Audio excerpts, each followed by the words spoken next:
keep pressing full screen. Okay. Okay, I'm going to admit everybody that we're all set. And don't forget to press record too, please. Got it.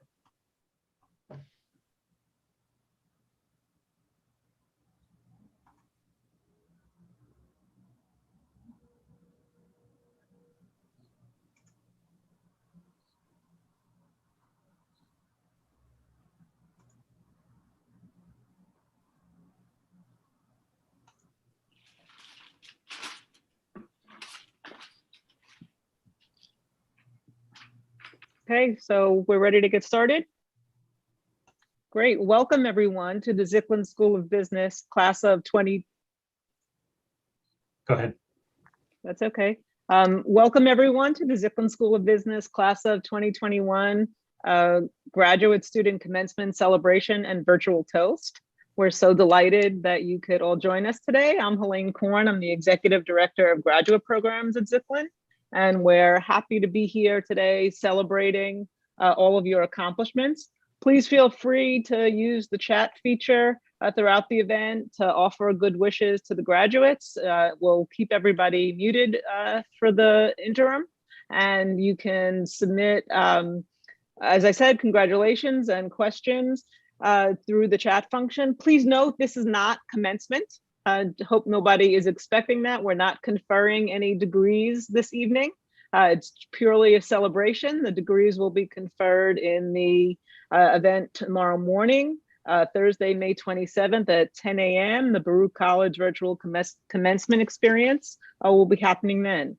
So today is simply an opportunity for us to celebrate, to think what the meaning of commencement is about. We've got a great panel, guest speaker today, and to offer a congratulatory remark. So let's get started. Let me introduce our first speaker. Fenwick Huss is the Wilm Kaker Dean of the Zicklin School of Business. Dean Huss. Thank you, Elaine, and welcome everyone. We're delighted to have you with us today. As Elaine said, this is a celebration, and we're delighted to celebrate with you. Also, I wanted to make a special note of thanking families and friends who are with us here as well. We know these graduate students were successful in large measure because of the support you gave them, and we appreciate that very much. And also, now that they are graduating, hopefully they'll have a bit more time to engage with you and family and friends going forward. But we're very, very delighted to have all of you here. Before I go any farther, I would like to recognize Provost Mungsu Lee to bring greetings from Baruch College. Mungsu? Someone needs to unmute Mungsu. There we go. So good afternoon, everyone. And on behalf of President David Wu, unfortunately, he's not be able to make this particular celebration. I just want to convey a deep congratulations to all the graduates from the Zicklin School of Business. And my home department happened to be marketing and international business. So I'm the member of the Zicklin School of Business. And I bet that you have had quite a difficult time under this very unusual circumstances. Okay, so, and when you graduate from the Zicklin School of Business with the graduate degree, and you should feel double, triple, okay, proud of having this great accomplishment. So, and again, tomorrow we'll have a commencement exercise. So I hope that you enjoy that. But in the meantime, I hope that you enjoy this occasion with a great sense of pride. And then you'll be part of the Zicklin School alumni network now. So after the pandemic is gone, I hope that I see you on campus multiple times as alumni members. So congratulations and have a great time today. Back to you. Thank you very much, Provost Lee. We appreciate that. Also with us today, Senior Associate Deans Pakita Davis Friday and Kanan Mohan are with us today, and we're delighted to have them as part of this as well. Other distinguished guests will be introduced as we go through the program. When we talk about the Zicklin School, we use the word innovation very often. We use that word because our job is to make sure that the curriculum that you have reflects what's happening in the world, and also in many areas leads what's happening in the world. And to do that requires constant innovation. Granted, the last year has been innovation under a bit of pressure, but I am very proud to say not only did you as students rise to the task of this transition to an online delivery, but our faculty, staff, everyone as a part of the Zicklin School really all have done a remarkable job in a very difficult and challenging environment. To earn a graduate degree is a special accomplishment in any era, but to do it under the circumstances that I know that many of you had to work is truly exceptional. I know the faculty didn't lower the standard, so you rose to the goal and accomplished it really with flying colors. And we're very, very proud of all of you. As Provost Lee mentioned, we're delighted to have you now, as of tomorrow, as a part of our wonderful alumni base around the world. And Janet has to remind me, is it 150, 160? We will surpass 160,000 as of tomorrow at 10 a.m. Wonderful. So you will be joining 160,000 alumni around the world. And when I say around the world, I truly mean that. Any major city you go to in the world, you will be able to find colleagues who are Zicklin alums. And that's a very important asset for you. So I encourage you to keep plugged in with Janet and the alumni office, because also it can benefit you as you progress through your career. If you need a connection in Shanghai, we have it. If you need a connection in Sao Paulo, we have it. If you need a connection in Johannesburg, we have it. So literally anywhere you go around the world, you'll be able to find fellow alums. And also you'll have an opportunity not only to benefit from them, but I'm sure they're getting to know you will be a great benefit in their careers and in their lives as well. So again, congratulations. We're very, very proud of you. Don't be strangers, keep in touch. And as Provost Lee said, we hope very soon to be able to greet you in person and to welcome you back to the campus. Thank you, Elaine. Thanks so much, Dean Huss. Next, I'd like to introduce Janet Rossbach, our Director of Alumni Relations and Volunteer Engagement. So first of all, you are all now Zoom experts. So please do a little clap for yourself for all the hard work that you have done. It is, these last 15 months have been tough and you have made it through. So a little applause for yourself. Secondly, under the video function, if you click on the little arrow and go to choose video filter, you can also scroll down and give yourself a virtual cap, which unfortunately the tassel doesn't move very much and we can't flip it from side to side. But as we continue to celebrate you this afternoon and in our events over the course of the next few days, you may want to have your virtual cap to honor your accomplishment, or your VR screen, your VR goggles. So my name is Janet Rosbeck. I'm the Director of Alumni Relations and Volunteer Engagement.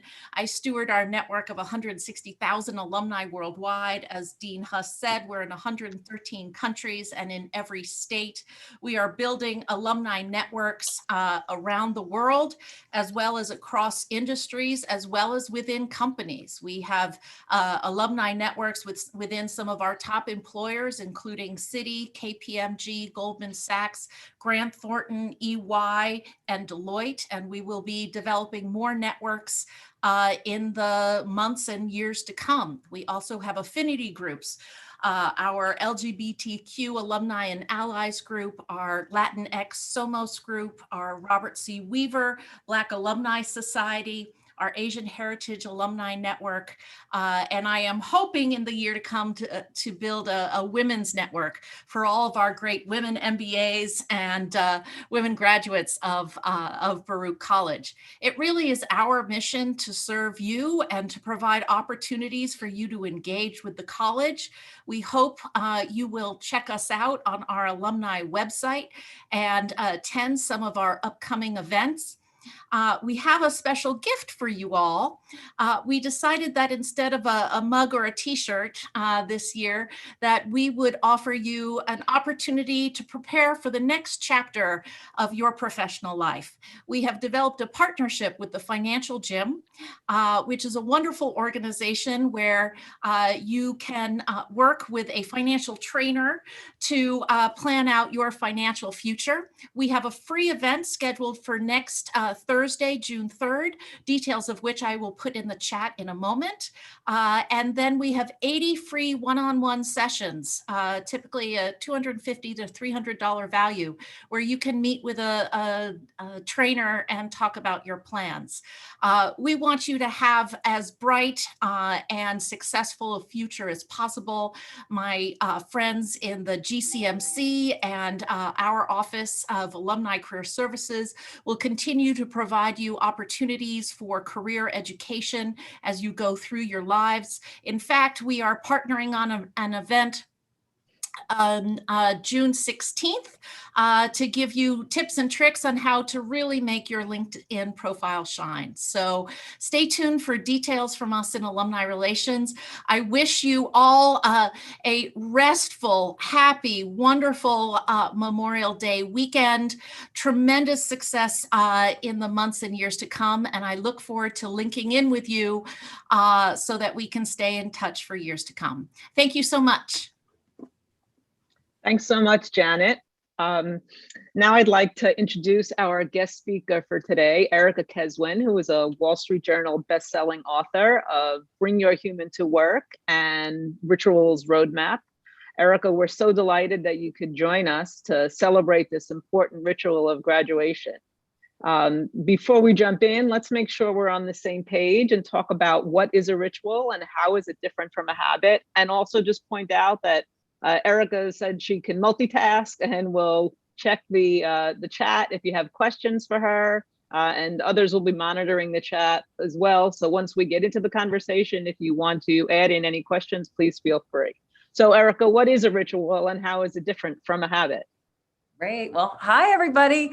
I can't believe it. I'm so excited to be here. I was reflecting on my own business school graduation 26 years ago. I feel so old right now, but this is so exciting. As you heard in many of the comments, I think there's never been a more exciting time, a time, given that you've made it through getting your graduate degree in these turbulent times, you all are ready to hit the ground running. And, rituals, what's so amazing that what you'll hear about rituals are a tool that you can use as leaders in business. And they're also a tool that you can use in your own lives, personally. And we'll talk about the ROI of a ritual. But, as Helene said, let's start off by defining what a ritual is. So a ritual has three parts.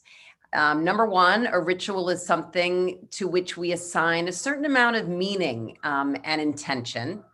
The second part of the definition is that a ritual is something that happens with a regular cadence. It could be something that we do every day, every morning. It could be once a week, or it could be once every couple of years with a graduation like we have today.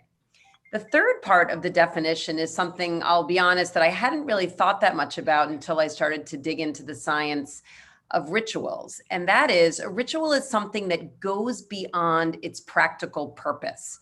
So what do I mean by that? If I'm sitting here, would love to say this was my office. I'm actually sitting in my son's bedroom. I kicked him out. And let's say the lights go out and I need to light a candle to see what I'm doing. That's not a ritual. But if I light a candle every day at 6 o'clock to signify, the end of the workday and the beginning of my time at home, there's no practical purpose for my lighting that candle. It's not to see anything. It's signifying this moment of transition. And so, again, we're having this graduation ritual.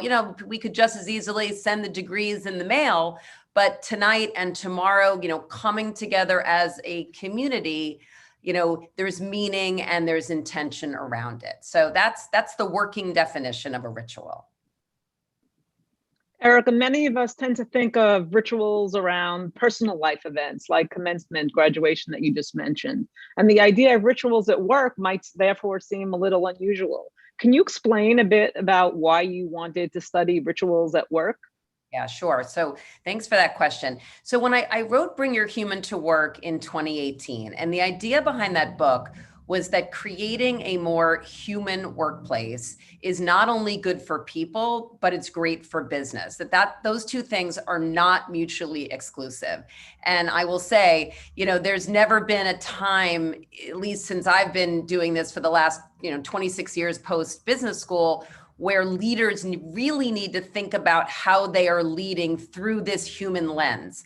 So it's never been more important.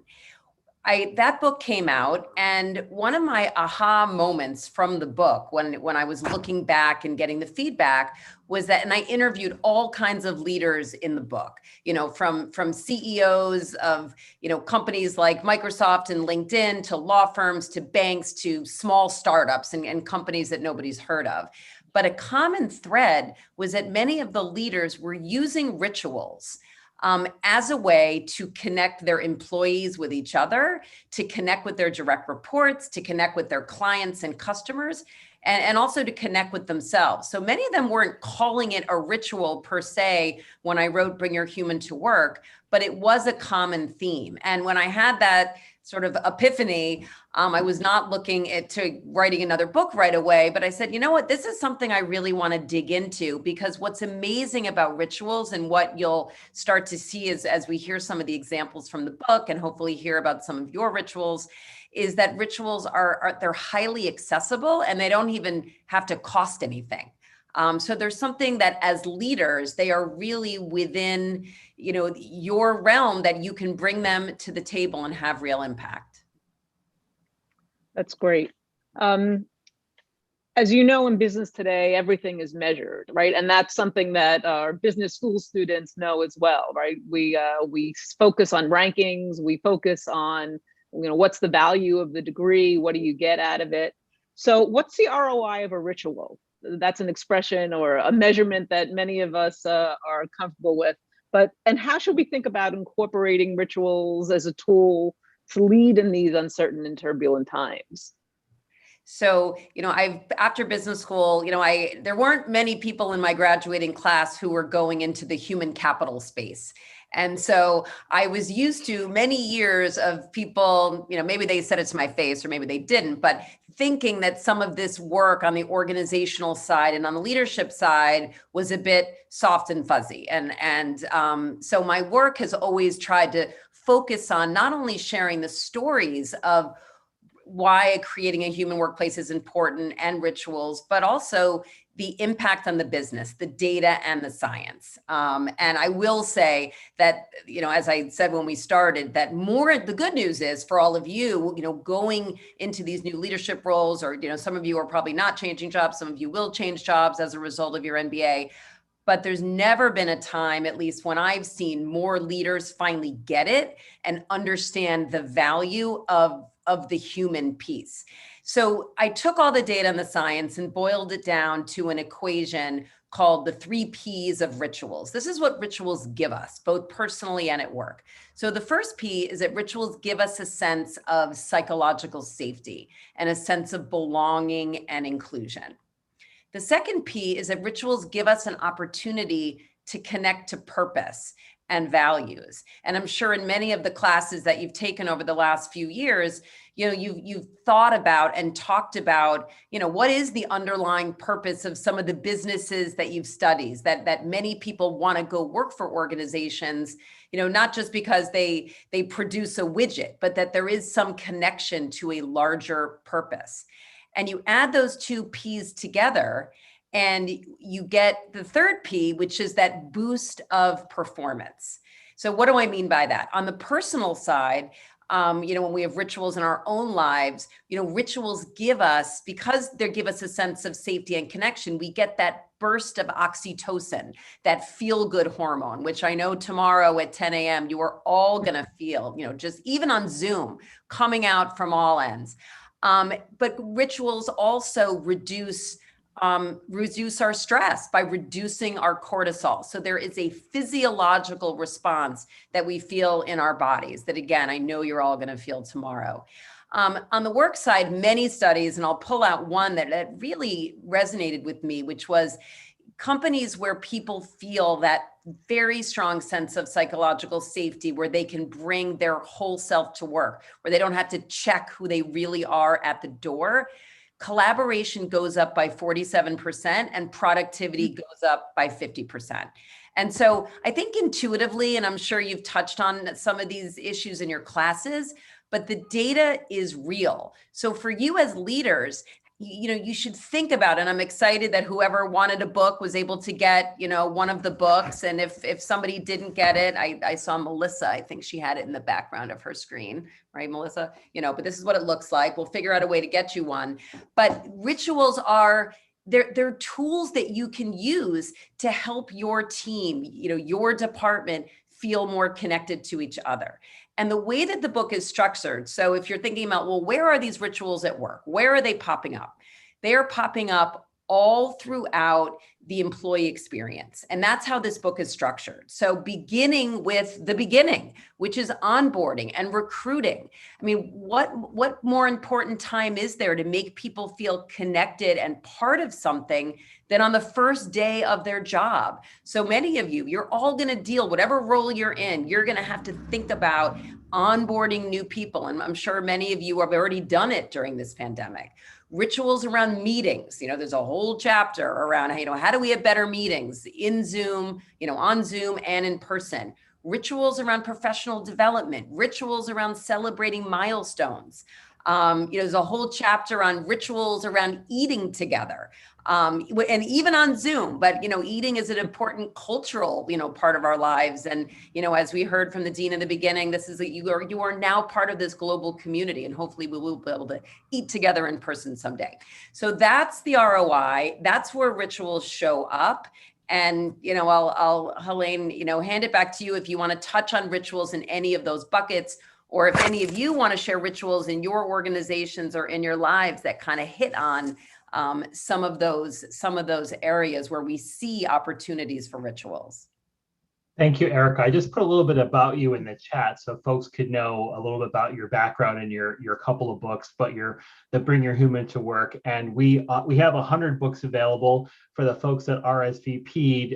The books were mailed out last week, but we have about 14 books left over. I'll put my email in the chat if folks would like to get a book. I'll take the first come, first serve. But I know, Erica, you've been speaking a lot this year, and I've heard you speak in a couple of different contexts. I know on your webpage, which is in the chat, you can sign up for your monthly podcast and some of your really good content you're putting out there. So thank you for bringing this relevant content to us today. Well, thank you so much for having me. Fred, did you want to talk about any rituals in particular? I think as we were planning this conversation this afternoon, we wanted to talk a little bit about the human aspect. We've been working remotely for 15 months. So many students on this call have been taking classes remotely, going to student clubs remotely. And Erica, I'd like to talk a little bit, if you could, about bringing your human to the virtual space, but also what will be the transition back into in person? What will stay remote? What will be in person? What are some things that you're hearing from your work from your clients? Wow. Well, Fred, I don't know if you were on the call last Thursday, but I mentioned to the team here before we started that I'll make sure everybody gets the link. I do a free webinar once a month on this return to office, and it got quite heated on Thursday. Yep. It is a hot topic, and we are all charting new territory together. I mean, Dean talked about innovation. Like, we are innovating at a pace that we've never seen before. What I will say, though, that, from what I see and what I'm hearing, a North Star for all of you is to lead through that human lens. as you come across, these challenging issues. Do we go back? Do we not go back? How many days do we go back? What do I do with individual people that, don't have childcare for their kids? I mean, we're all going to be facing these issues. So when I say leading through a human lens, what does that mean? The North Star that I've seen with many of the leaders that I profile in the book, and I'll share some examples, is, and this is not easy for everyone, especially younger people, but test it out and see how it feels for you. But even leading from, we want to lead with empathy, but the ability to lead with vulnerability is something that I really see as having a tremendous impact with teams. So sharing, many people have the perspective that if you're the manager, you have it all figured out. And I think the remote world and Zoom has shown everyone that we all don't have it figured out. Even the senior most people have had the Wi-Fi crash or the dog come in or a kid come in. And I think that's an amazing moment. I hope next time we do this, we're all in person, but I also hope that we don't forget what we saw and what we felt during these times, because we are more empathetic and understanding about everybody's individual situations. So try to play with that from a leadership perspective, that when you're, running a meeting, that you're, willing to try being open and honest about some of the challenges that you are having, that day or that week or that month. And what that does is it gives everybody else permission to do the same. And the reason, look, this remote thing's not going away anytime soon. And even when we're back, we're going to be using technology more. And I think there's positives. Hopefully the days of flying across the country for a 30-minute meeting are over, because I don't think certain meetings maybe, but I think there's been some positives. But what I've seen, and it's some of those naysayers that felt like this, this stuff was the soft stuff, are now seeing that it's really the hard stuff and the really important stuff, that if you're trying to manage a remote team in a remote meeting and people aren't being open and honest about their own situations, it's very hard to get the work done. And so all of this stuff that we've been talking about, it's why it's not only good for people, but also good for business. So Fred, thank you for asking that. And when in doubt, I would say, from a human perspective, is to lead through your values. It's to lead through your company values. I talk a lot and Bring Your Human to Work about the importance of, this is sort of cheesy, but bear with me, how do we get the values off the walls and into the halls? Think of the values of Baruch and the values of Zicklin and your values and the values of the organizations where you work. And again, when you're looking for a place to start and to make a decision and to make a protocol and try to figure out how your team is going to work, to me, that's always been a great place to start. And your values will help drive you. Great. Fred, is that helpful? Yeah, very helpful. And I was on the webinar with Cornerstone last month, and I heard about the one on Thursday, and everyone's like doing the wait and see. I know we're talking to a lot of employers about fall planning, and everybody's waiting to see. And my question is, who's going to be the first employer to come back and do something in person? Everyone's just kind of... I would say many of them have started. Look, my theory on it, this is so non-scientific at the moment. I think 20% of the companies are going to go back full time, with a little bit of adjustment because we just have to be more flexible, which is positive. Then I think 20% of the companies are literally not going to go back. And it's the 60% in the middle that are trying to figure this out. And, Fred probably saw this because he gets my newsletter, but I shared a story last week where I had one of my first in-person dinner parties a couple of weeks ago, and I had the CEO of the US division of a bank on my left who said, hybrid schmybrid, we use an expletive, but I won't say it now. And I was like, really? What do you mean? Everybody's talking about hybrid. And he said, well, what we're going to do is we are going to come back, probably 3 days a week or whatever we decide, but everybody's doing the same. So whatever days we're remote, we have 3,000 people and they're all going to be the same. And the reason is, he's like, I don't want to have to think about who I'm going to bump into. And I don't want to manage this Rubik's Cube of this and this puzzle of how we're going to do this team, this day. So that was his. And then literally the guy on my right said to me, and he is a much smaller organization, but he said, look, we're not going back. We have brand new office space in Manhattan. So if anybody needs a sublet, let me know. Or if you needs one, I'll pass you to him. He goes, but we have decided that we're going to do our in-person work in our clients' offices. And what he said was, our new model, and we'll see, we'll do this again in a year and see how everybody's changed. But he said, we are going to have a concentration day once every 3 weeks where we're all going to get together in a space that we're going to find. And we are going to have a full day of in-person meetings as an entire group in subgroups. And that's how we're going to get that burst of, it's basically a new ritual, right? We're going to get that burst of oxytocin. We're going to get that face-to-face, because without it, without some face-to-face, innovation is really, really hard. And so even just that example, Fred, I, 2 different people and then everybody else, in the middle. The question that many of the leaders on this call are going to have to report back to us when they're going to these companies is, the firms that are figuring it out, I think it's also going to be, we're going to need flexibility, and that is going to be a critical tool to attract and retain talent in this market. Yep, great. I know that some students have questions, and as I put the request out for books, I got a couple of direct messages. I know Daniel has a question, so I don't know if you want this to type in the chat, Erica, or should they just unmute? Somebody can unmute, or if they can unmute, say it, or somehow get it to me. Anything is fine. Yeah, so Daniel, do you want to just type into the chat your question?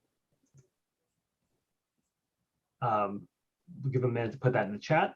The whole thing about the human in the work, I'm operating from the perspective of how efficient we've all been virtually, and we've had very high usage of the GCMC, the Graduate Career Center, virtually.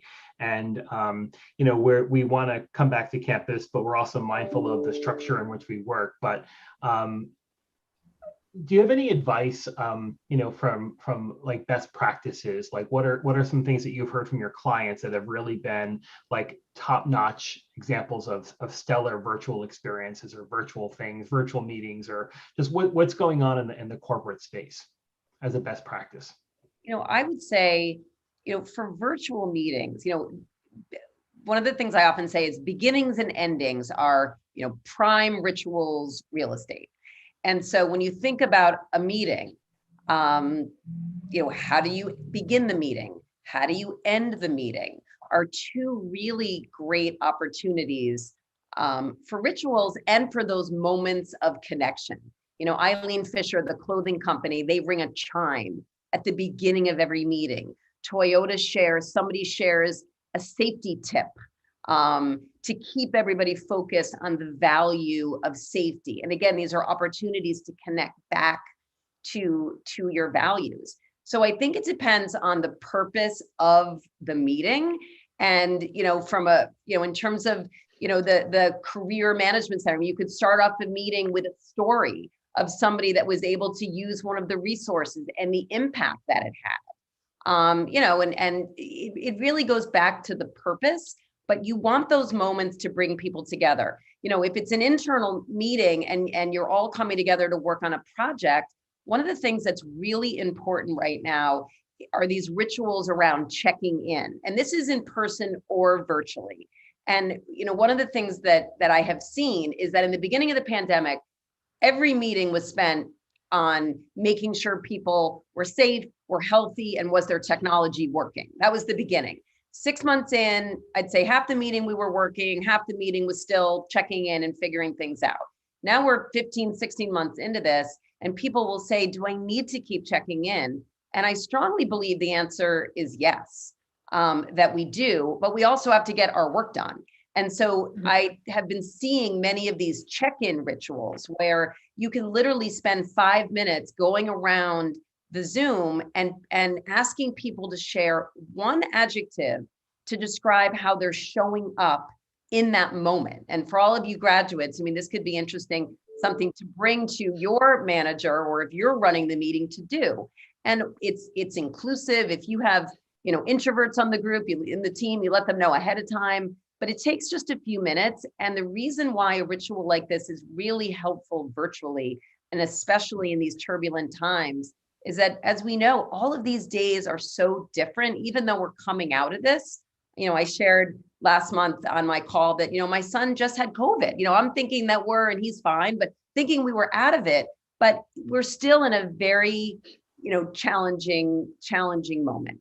So that type of a check-in ritual gives you as a leader very quickly an opportunity to take the pulse of what's going on. It also gives you an opportunity to check in later with somebody who gives an adjective that really highlights there's some stuff going on. And it also, if you're the leader and if everybody gives a perfectly rosy, things have never been better, all 10 people say that, you might be questioning, is this an environment where people really feel that sense of psychological safety, that they can be honest? So those are some things that I think all of us in our virtual meetings can think about bringing. And again, low lift, costs nothing, but high impact. That's great. Janet Rosbeck asked everyone for an adjective about how they feel about graduating from Zicklin, and so the chat is blowing up. But Daniel posted his question in the chat. You see it, Erica, if you want to address that. So the question is being vulnerable as a leader a positive across cultures? I've heard some cultures prefer their leaders not to express vulnerability. Wondering if there's any truth to that. Yes, this is going to be, regardless of what we do, whether it's, it's funny, our country, we always shook hands. Now, who knows if we're ever going to shake hands again or, do the elbow. But I think all of this, we need to think about, globally and through a cultural lens. And even, thinking about within the United States or even company to company, we need to think about the culture of our company and where on that vulnerability scale we go. And, the book is called Bring Your Human to Work. And sometimes Daniel, I get that question, like, really, my whole human, are you sure? And I always, give a caveat of, this is work. And so we also need to think about through this professional lens. So we want to bring our best human to work.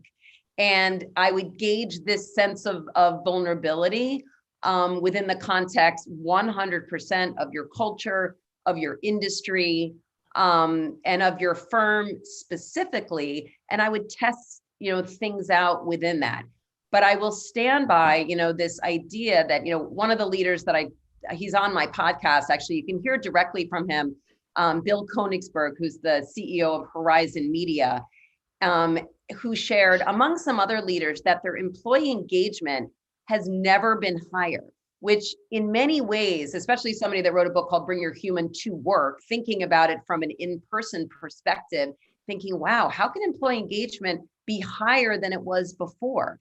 And part of the reasons are the frequency of the communication, the transparency of the communication, and the vulnerability of the communication. And Bill, even a year later, just shared recently, he started a new ritual called the Bill Daily, which is an email that he sends out to all his employees, started during the pandemic, which was more of a, here's a business update, let's make sure we're safe, let's, again, make sure the technology is working, to much more of a, here's what I wish for all of you, and here's what I'm dealing with. And, a couple of months ago, his dog died unexpectedly. And, just the outpouring and the connection. And again, that feeling of, vulnerability. And when I spoke to him, had tears in his eyes, like he's a real person. And I think that's what we all need to remember. But again, Daniel, going back to what you said, within this level of, this is work and we want to be professional,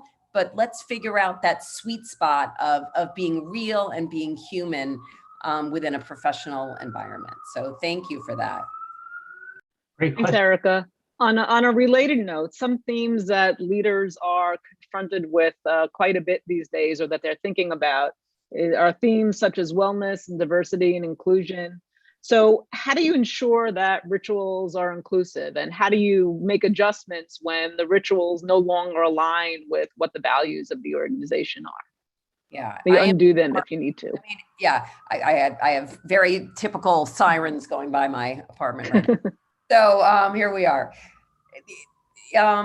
Really important, and I am sure that in many of the classes and the work that all of you have been doing, in your classes at school and also in your jobs, you've been talking about these issues, diversity and inclusion, all of the social unrest. I mean, you are all walking into, leadership positions post MBA, dealing with these, many issues, but separate from the work, where are we working and when are we working, and going back to the office, I see three sort of themes that kind of are cutting across all of these different structures. So Helene, to your question, one is wellness.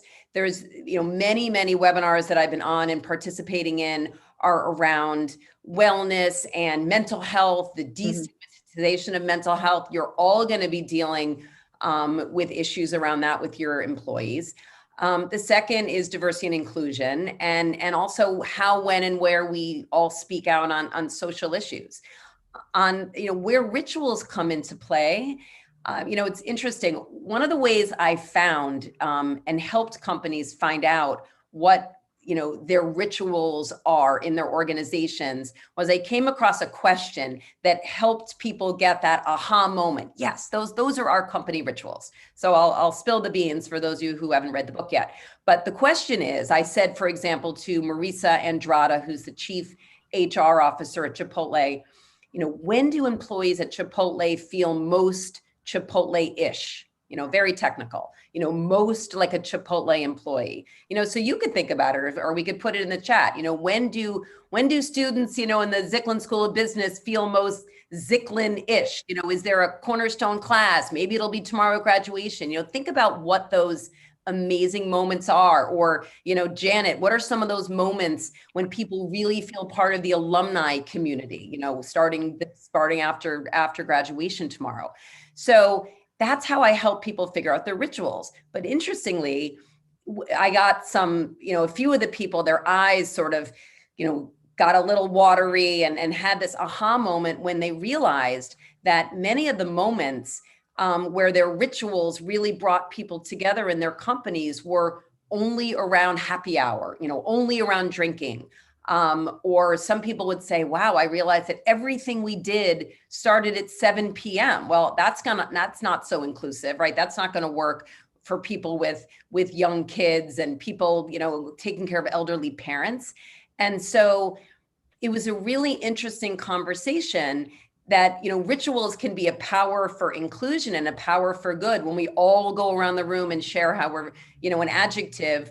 Or it can be a power for, times where people really don't feel included. I got an instant message one day from one of the employees where I was speaking saying, I'm in rehab and all we're doing is having these online happy hours. How badly can people feel?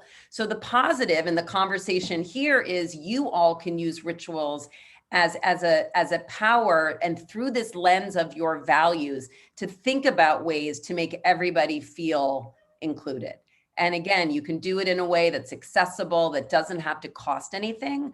But it's why my podcast is called Left to Our Own Devices, excusing the cheesy pun, because left to our own devices, we're not connecting, or left to our own devices, these kinds of rituals may separate people more than bringing us together. So thank you for that question, because it is so important, and all of you are going to be dealing with those issues. We all are. Thanks.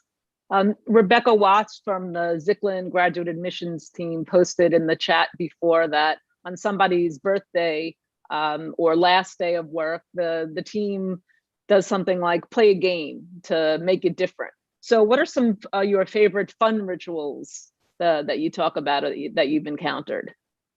There's so many fun ones. A lot of people that I've spoken to are doing scavenger hunts. They're doing Jeopardy. They're doing, there's a new one that a company I work with sometimes is trying out. It's around for all these poor Broadway singers and actors that have not been working, and hopefully they're going back to work soon, but they do events around bringing in Broadway singers and just feeling really connected. That's sort of like the fun ones, but other ones are are ways to just get to know each other better. And a colleague and a friend from Microsoft shared recently that they go around and once a week, a different person shares their origin story, which I thought was so cool. And, you might get an eye roll because not everybody's going to feel, really, are we doing this? And for those people, I shared the data and the science around why these things are important. I also want to make the caveat that, rituals can come from anywhere, top down, bottom up, from the inside out. So ask the people that work with you, like, get ideas from them. And don't feel so, if you try something and it doesn't work, some of the best rituals are organic and authentic, and the weirdest things can be sticky. And on that note, one of my favorite ones from the book is from the company Allbirds, the cool shoe company. And they have a ritual called 40 at 4, where they had an employee as one of the first employees, and he went to the doctor one day, wasn't feeling great, and set some health goals for himself and decided to do a lot of push-ups between that day and the end of the year. And he divided that number by the number of days left in the year and set a goal for himself that he was going to start doing 40 push-ups every day. So we started doing them in the office at 4 o'clock. And then the guy next to him joined, and the woman across the hall joined. And before he knew it, everybody was stopping what they were doing to do these, 40 at 4, these 40 push-ups. And so it became this moment of connection and this crazy ritual. They've been doing it remotely because I was able to check in with a lot of people about their rituals. But if somebody hears this today and goes to work next week saying, okay, everybody, we're going to drop and give 40 push-ups at 4 o'clock, depending on the culture, may or may not work. So think about, again, it goes back to Daniel's question, what's going to work in your culture, ask for advice, and think about it again through the lens of your values. Great. As we start to wrap up and get close to ending time, Erica, can you tell us more about the ritual of a toast and why it's important that we mark this important moment in the lives of our graduates? Yeah, great, sure. So Janet just wrote in the chat, what about 2 at 2 p.m.? Yeah, I'm with Janet. That's closer. That is so funny. So yeah, the ritual of a toast is, it's been around for a long time. There's a lot of different stories around it, but for the most part, it's Greek, which came from the custom of pouring a drink in honor of the gods way back when. And so we are really expressing our goodwill and our honor for the graduates. And again, it's a moment where people, come together and take a pause. Many rituals are around, oh, there's my siren, are around taking a pause and taking a breath and taking in the moment. And again, feeling that sense of psychological safety, that sense of belonging, that sense of connection. And, even though tomorrow you're going to be on Zoom, what I would say is take that pause and take in the moment and think about it through the lens of honoring all of the relationships that you've built with each other as colleagues, with your professors, with all of the great staff members that are on today. I loved in the beginning, thanking and thinking about the relationship with your family and your friends that have supported you during these turbulent years to graduate with this degree now, harder than ever. And also take that pause to honor that relationship with yourself. And, with that, the pause and the moment of that, tomorrow, I think you will feel that burst of oxytocin and connection. And I'm really excited, happy for all of you, grateful to be here. And, these are just really important times for all of us.